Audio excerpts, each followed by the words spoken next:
Более 20 миллионов рублей от благотворителей удалось собрать на строительство Уфимского хосписа. Это будет единственный в своем роде медицинский центр в Башкортостане.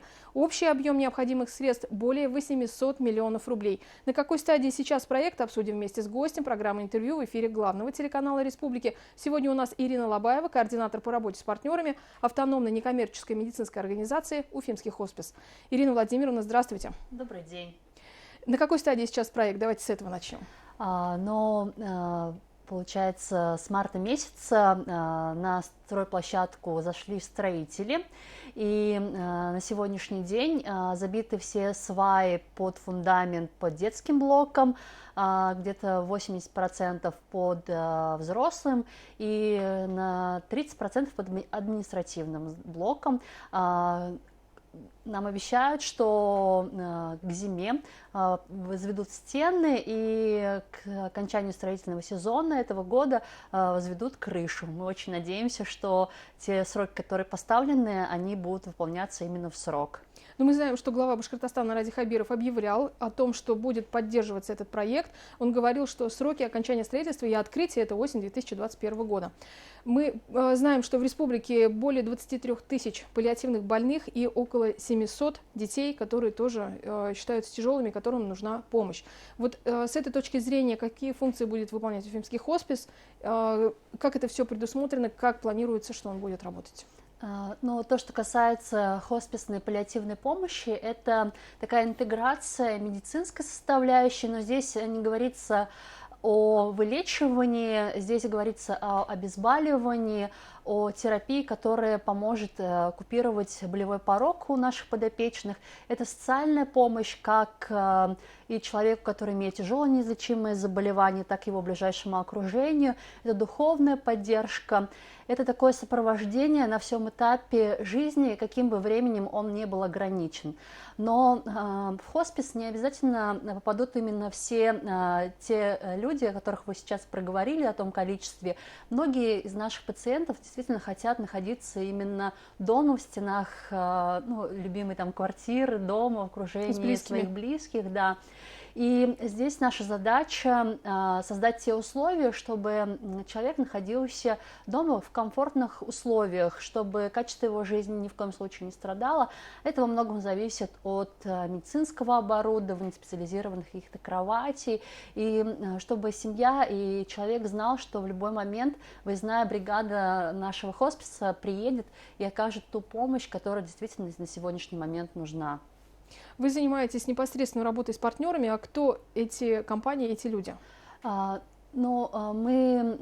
нас есть уже сейчас сформирован какой-то ряд благотворителей, это из крупного бизнеса, например, НПФ «Пакер», который очень знаменит в республике и не только по всей России. Из Тюмазинского района, если не ошибаюсь. Да, город Октябрьский, но также сейчас очень много мы делаем упор именно на частные пожертвования, потому что мы понимаем, что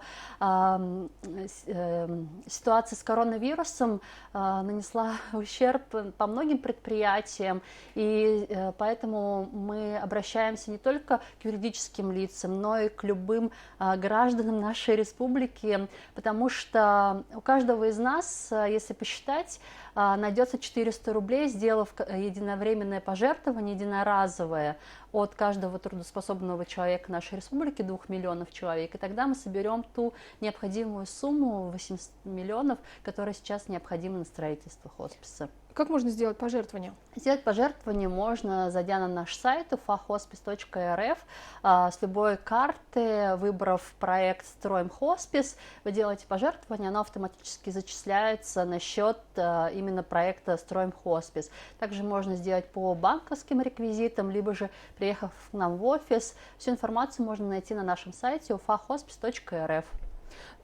Можно еще помогать нам организовывать какие-то мероприятия, объединяя своих коллег, друзей. Мы всегда открыты к любой помощи, к любым каким-то инициативам. Вместе мы можем что-то такое придумать, что действительно поможет собрать необходимую сумму. Но здесь речь еще не только о строительстве хосписа, потому что, как вы уже сказали, 23 тысячи взрослых и 700 детей в нашей республике нуждаются здесь и сейчас в паллиативной помощи. сожалению, многие из них могут даже и не дожить до открытия хосписа. И уже сейчас мы знакомимся с нашими подопечными, узнаем о их потребностях и помогаем им закрыть какие-то нужды, которые вот сегодня улучшат их качество жизни. Давайте немножко отмотаем месяцев назад. В июле глава Башкортостана объявил, что начинается строительство. Уже в августе к нам сюда прибыла известный российский филантроп и руководитель хосписа «Вера», это Нюта Федермессер. Ее сопровождала министр семьи, труда и социальной защиты Ленара Иванова. Вот мы все помним эти съемки, да, фотографии.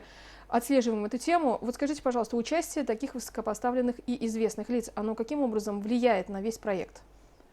Ну, наверное, это показывает значимость этого проекта для нашей республики, потому что здесь важно объединять все усилия и обычных граждан, и бизнеса, и политики, потому что это такой многопрофильный проект, и, например, просто общественники, они не могут взять и одни возвести хоспис, да, просто человек с улицы тоже не сможет это сделать, поэтому важно объединять именно все ступени нашего общества.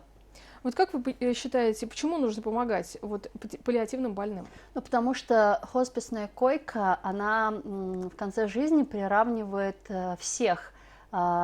И неважно, кем ты был, ну, как бы в жизни, ты можешь быть сегодня успешным бизнесменом, учителем, полицейским, не знаю, а завтра тебе озвучат твой страшный диагноз, который ограничит твою продолжительность жизни. И поэтому важно, наверное, думать о том, что никто не застрахован из нас оказаться в хосписе, если не мы сами, то наши близкие, поэтому важно помогать и быть в первую очередь человеком, потому что кто, если не человек, придет на помощь в такой непростой ситуации для того человека, кто узнал о своем неизлечимом заболевании. И еще продолжительность жизни этих людей с тяжелыми неизлечимыми заболеваниями, она может быть как месяц, так и годы.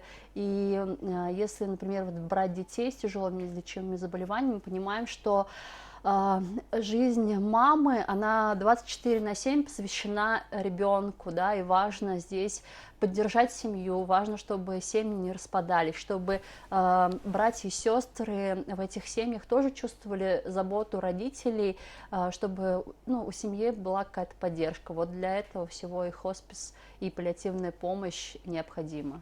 Ну, на сайте Уфимский хоспис также есть истории ваших подопечных.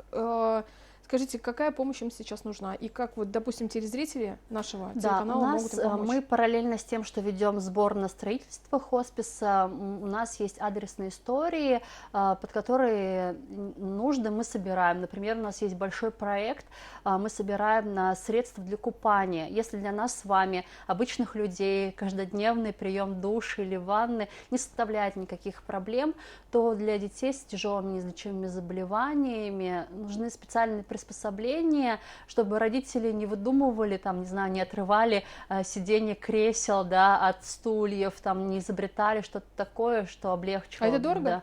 Ну, в среднем это около 30 тысяч, но в семьях, где есть тяжело неизлечимые дети, даже вот такая сумма, казалось бы, не очень большая, 30 тысяч, это очень много, потому что уходит очень много на специализированное питание, средства личной гигиены, и не надо забывать, что в этих семьях есть еще другие дети.